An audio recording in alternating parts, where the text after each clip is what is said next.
Doug mentioned, we're talking about this idea of serving, this idea of walking in the way of Jesus and serving. This series that we've been in for these last few weeks that we've been calling More Than Forgiveness, and realistically we're asking or looking at the ideas that this life that Christ has called us to is not just about get your ticket punched and wait for heaven one day, but it's an invitation, a grand invitation to a way of living right now. That there's this new life, a new kind, a new kind of life is available for us as we pursue and as we submit our lives to the ways of Jesus, that this abundant and eternal kind of life can well up within us, and we can learn to live that in increasing ways, that we don't just wait until someday when we die to live that, but we begin to live that way right now. And this kind of life is actually described in the scriptures as an eternal life,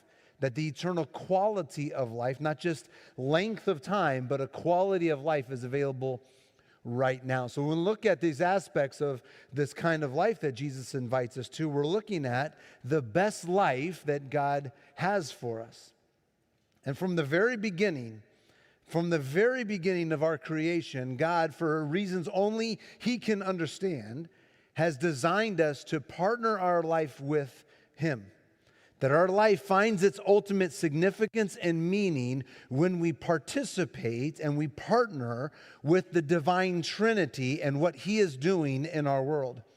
That whenever we try to do life on our own, aside from the Trinity, aside from interacting with the divine ourselves, whenever we do that, our life is not as abundant or significant or meaning or full as it is meant to live. He has designed our life, in other words, to be a collaborative partnership with us and Him.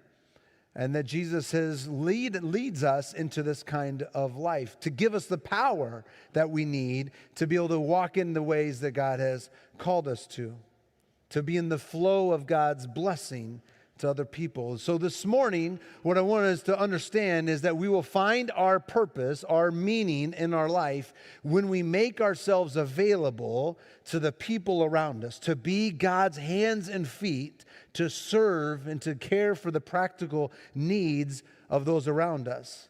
Even when we feel like we lack the resources and the expertise and the abilities, when we feel like we aren't good enough on our own, but when we step in line and to participate with what God is doing.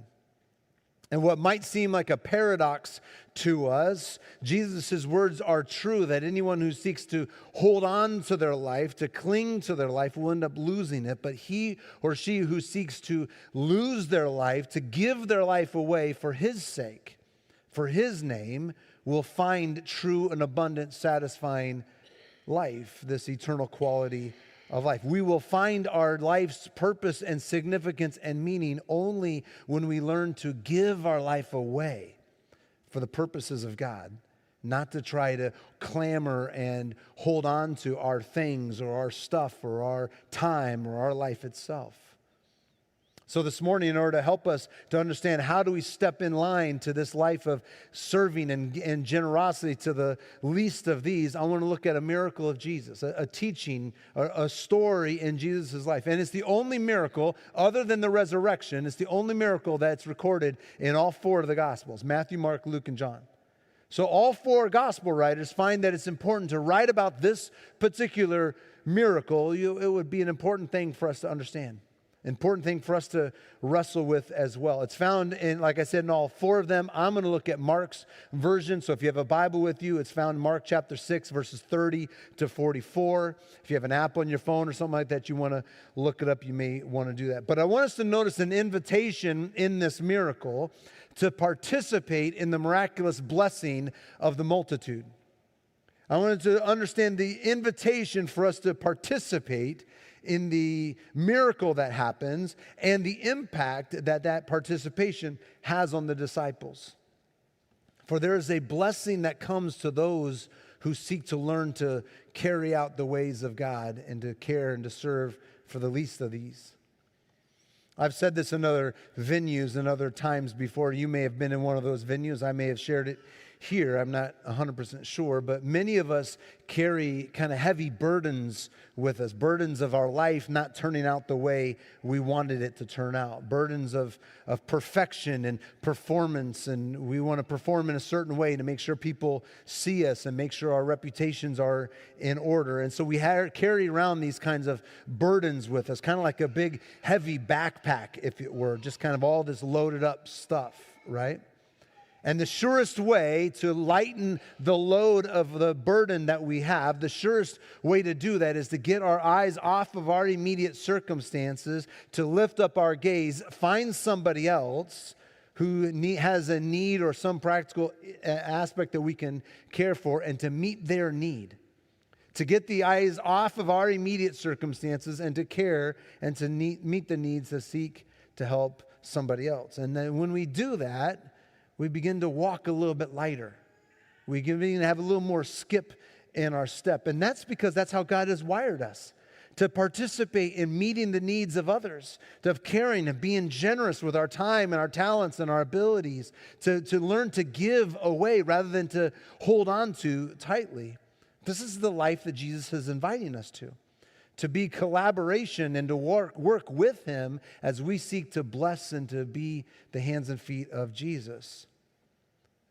I can say it real clearly that if you're not seeking to be generous and to serve and to care for others, then you're missing out on the life that God has really wired you to live. Really wired you to live. There are needs all around us. In your immediate family, in your extended family, in your work environment, in the community at large. There are needs all around us. And God's hope and God's purpose and God's plan to bring about the meeting of those needs is through His disciples, is through His people.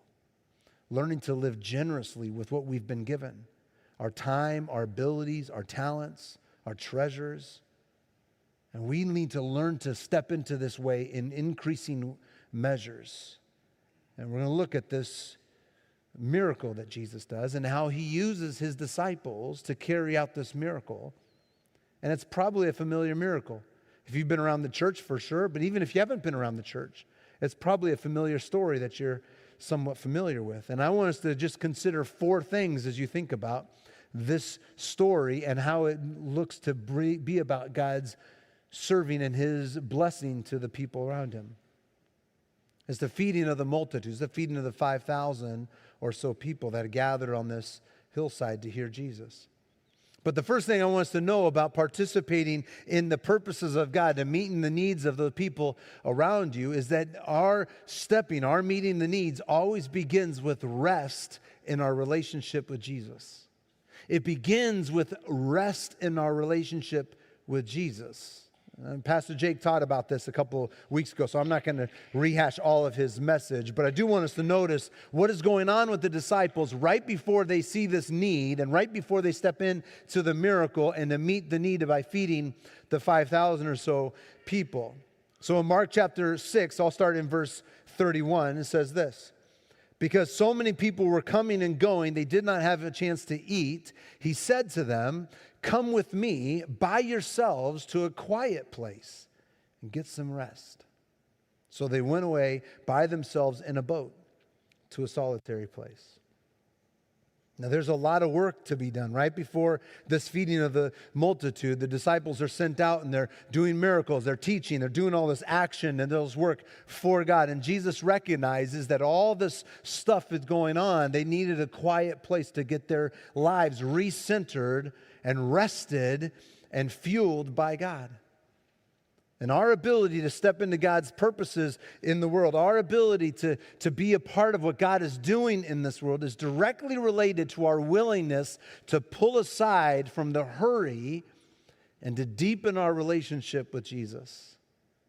Because while there are needs abounding around us, while there's needs all around, in our immediate family, our extended family, the culture at large, the community at large, the work environment, all of these places where there are needs, if we are not rested in our relationship with Jesus, then we'll seek to do all this great things in our own power, in our own ability, and that will be a recipe for disaster and disappointment all the time. We will seek to do, and we will run ourselves on empty, and we will not have enough to sustain longevity of work.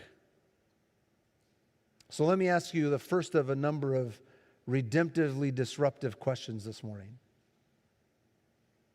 Are you and are we living at such a hurried pace that pushes us beyond margin, and we're not rested in our relationship with God? While we see all the needs around us, we're trying to meet everything, but our souls are draining because we have not been rested in our relationship with Jesus. Perhaps our inability to really serve and really love and really care for the various needs around us is related to the hurried pace with which we are living, that we have not recentered our life. And while all of the busy activity promises all this good stuff, it always lacks joy, and our souls are left wanting something more. I'm glad you're here this morning for a number of reasons.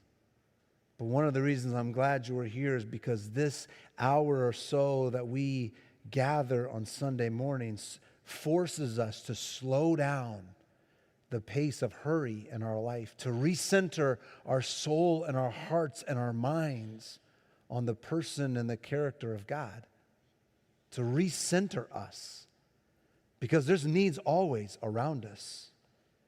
And yet the starting place for us to actually meet the actual physical, practical needs of the various people is to have a soul that is filled, rested in our relationship with God. And if you're anything like me, then I need much more than just a once-a-week tune-up on my soul. I need a rhythm, a daily, weekly rhythm where I can establish a new routine where my soul is poured into, my relationship with Christ is rested, and I'm recentered on who He is. I need a rhythm of a day. I'm glad you're here this morning, but I'm asking, are you living with such hurried pace that's pushing you beyond margin?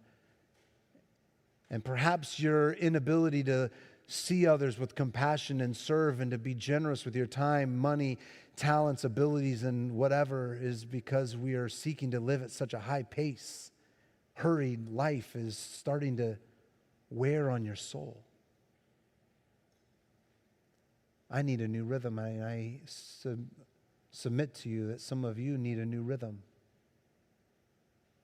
And we can work on this. I'd love to get coffee with you, get lunch with you, or just meet with you and personally walk you through what does a new rhythm look like so that you can push against the hurry monster of our culture and begin to have rested soul in your life that you can actually live from. One that is nurtured in a wellspring of God's goodness to overflow, to meet the needs from an overflow of God's goodness. So shoot me an email, give me a call. Let's talk after the service. I'd love to meet with you. Let's set up a new rhythm. The disciples are going to meet the needs of these 5,000 or so people on the mountainside, on the hillside over here, but it starts with a rested relationship with Jesus. The second thing I want us to notice is that the disciples begin to only reflect the compassion of Jesus.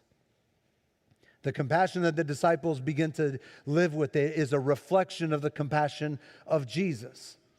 So pick up the story now in verse 33 through 34.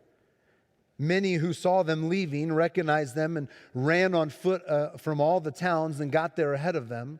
And when Jesus landed, he saw the large crowd. He had compassion on them because they were like sheep without a shepherd. So he began teaching them many things. There's a sort of compassion that doesn't come naturally to us, that Jesus has, but it doesn't come naturally to us because our eyes are typically focused on the surface level of things, the level of appearances and what people do and where they live and their political affiliations. And all of those kind of surface level things tend to categorize people, where we label people as liberal or conservative or educated or uneducated or rich or poor. And all of those categorizing doesn't lead to compassion.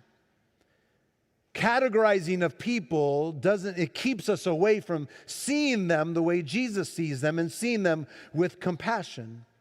And it will not lead us to an overflow of meeting the needs of people, for we'll just write them off for one category or another, and we will cease to be compassionate people, cease to have this overflow of meeting the needs of others.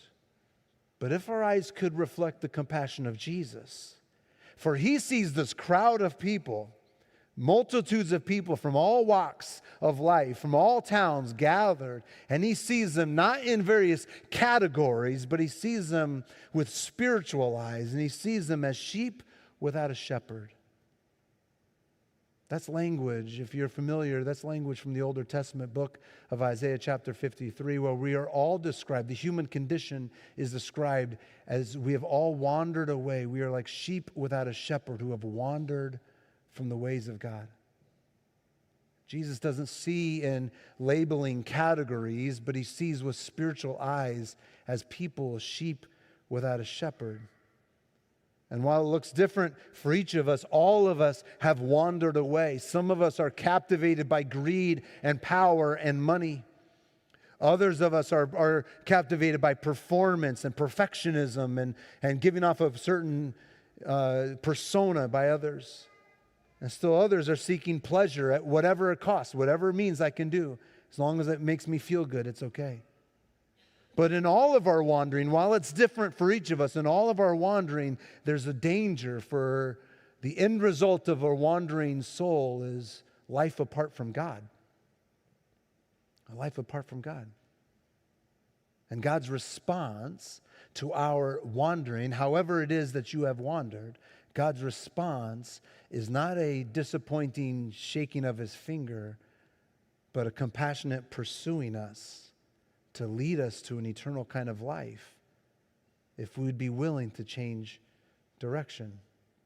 So he doesn't see people in labelizing categories, one or another. He sees them with spiritual eyes. And Jesus' followers, his apprentices, his students, his disciples, we don't see people primarily as categories, but we're increasingly being able to see people through spiritual eyes as sheep who have wandered away from God, in danger of a life apart from God.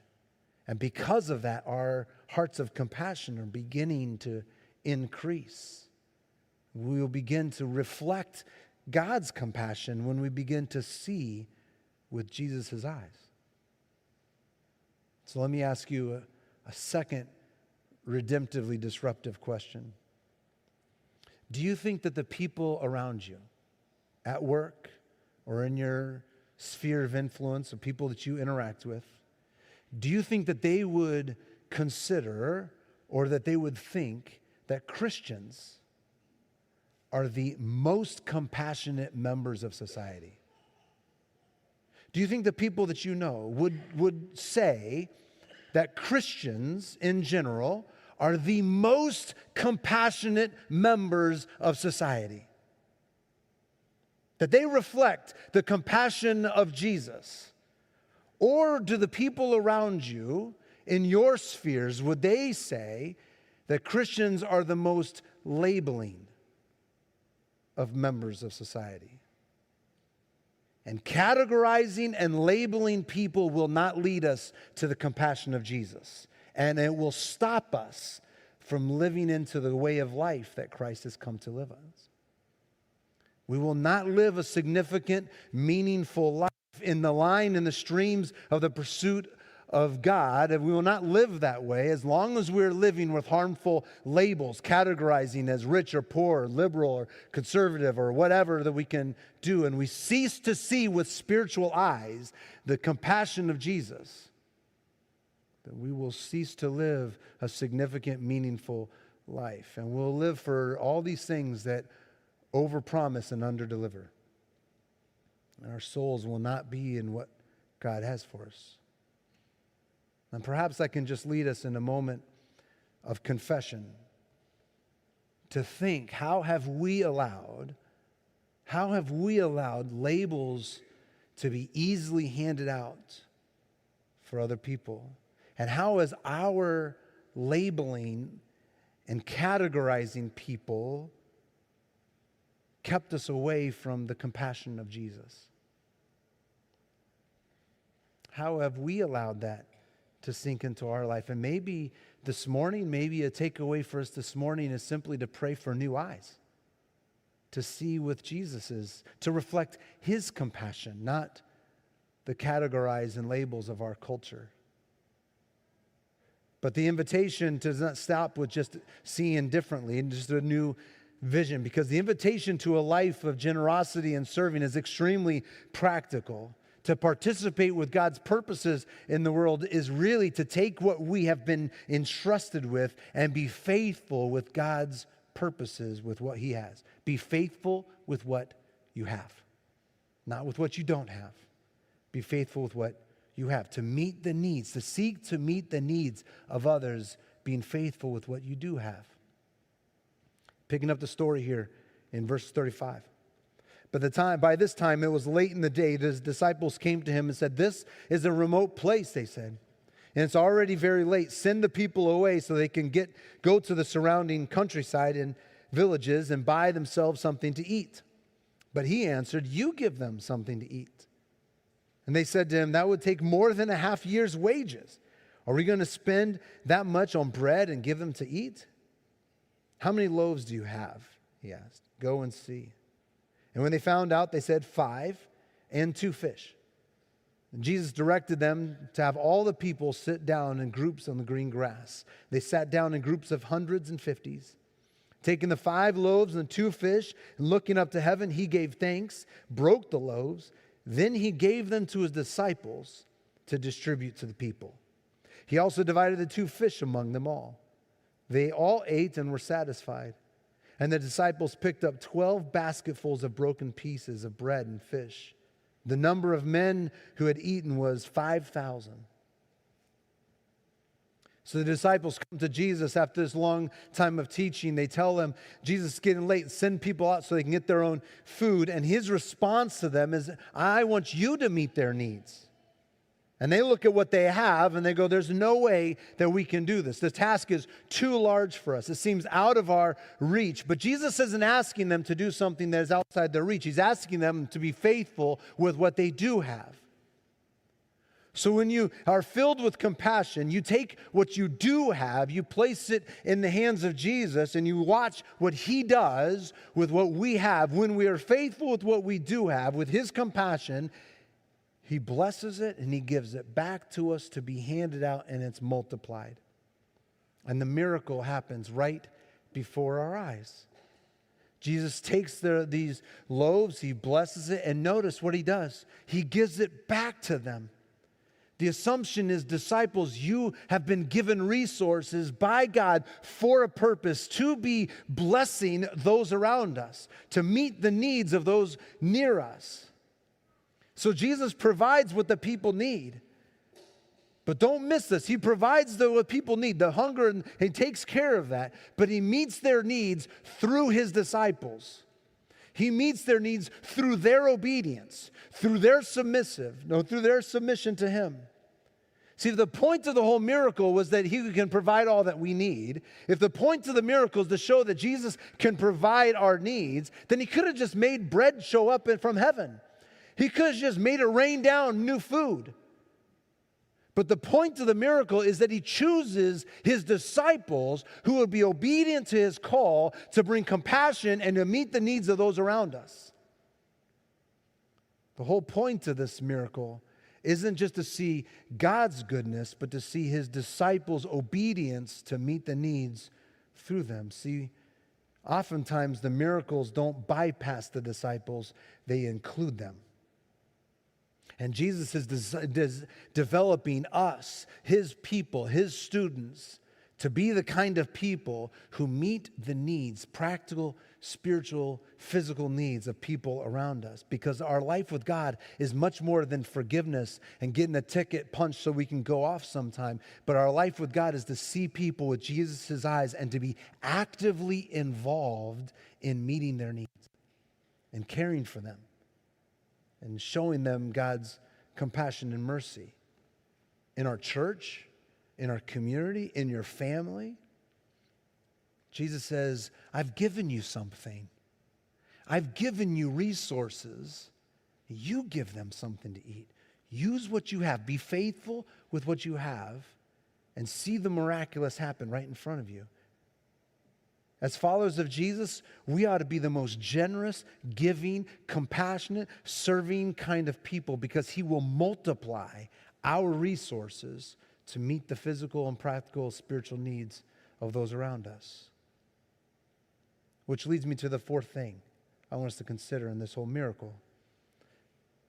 These disciples, when they step into obedience, they experience the blessing of the miracle themselves.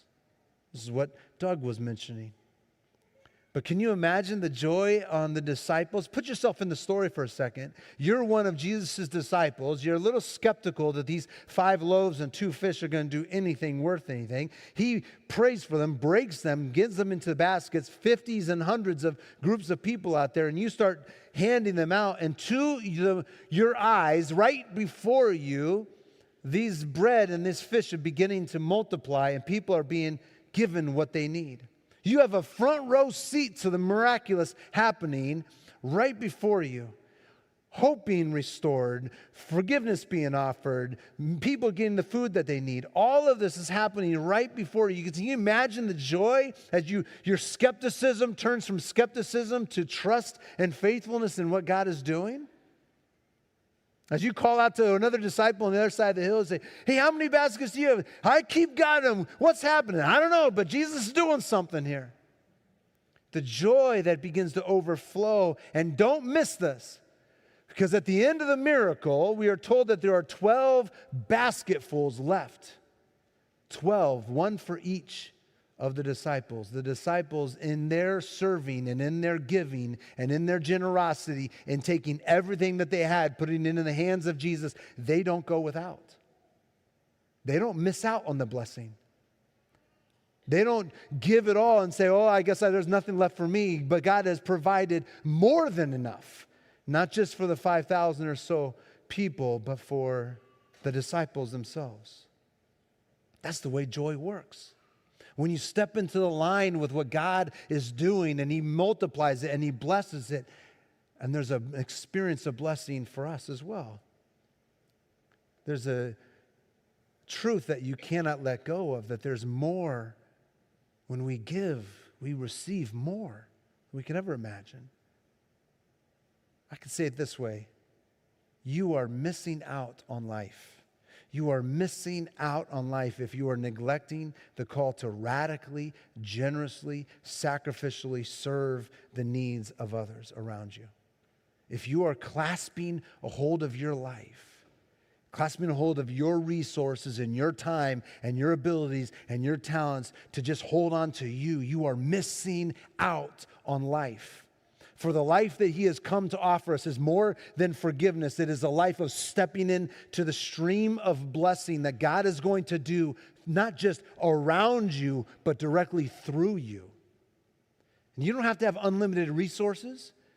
You don't have to have unlimited money or unlimited abilities. You just have to be faithful with what you do have, to place it in the hands of Jesus and to watch the miraculous happen right before your very eyes. Watch as people begin to have joy and peace and restoration of forgiveness and families, and watch it all happen right around you. For God's miracles often don't bypass His disciples. They work right through His disciples, right through you and right through me.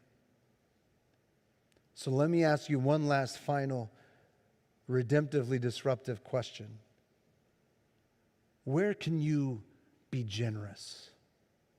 Taking your time and your attention. Don't miss out on the life that God has called you to, but how can you increase your sacrificial, generous living through your time and through your servanthood, through your finances, to learn to give your life away for the purposes of God? Where can you increase to meet the needs of those directly around you, right here? Maybe it's here at the church. Maybe it's serving in our children's area or in our tech area or in the welcome area. Maybe it's learning to begin to give your finances away, to learn to give towards the work of God through the church and to regularly give of your finances right here. Maybe it's supporting an orphan child in a developing country. Maybe it's adopting a class at your school and making sure that they have all the scissors and glue sticks that they could ever want. Maybe it's supporting missionaries, but you take what you have and you learn to give it away in the name of Jesus, and you watch the miracles happen right before your eyes and the receiving a blessing that you receive all along. Again, if I can help in the practicals, let's set up a coffee or something. I can help you figure out those details in your life of what it looks like to step in line, to learn to be the most generous, compassionate, serving kind of people, for that's what Jesus' disciples do. The life that we've been offered is not merely forgiveness. It's a life where we step in line with generosity and serving. You just take what you have. You lay it before Jesus, and He'll bless it. He'll multiply it. And you get the blessing to be in the front row of His miraculous stuff happening all around you. Let me pray for you and pray for me as we go. Jesus, we are grateful, humbled, and amazed that you would use us as we serve in your name, that you would bless us in return. So I pray for whatever we have, whatever finances or time or serving or abilities, whatever you have blessed us with, would we steward them for your glory, to not seek to hold on to them, but to be obedient and to watch you do the miraculous, that our faith would grow, our joy would grow, and our compassion would be reflective of your heart. It's in your name I pray. Amen.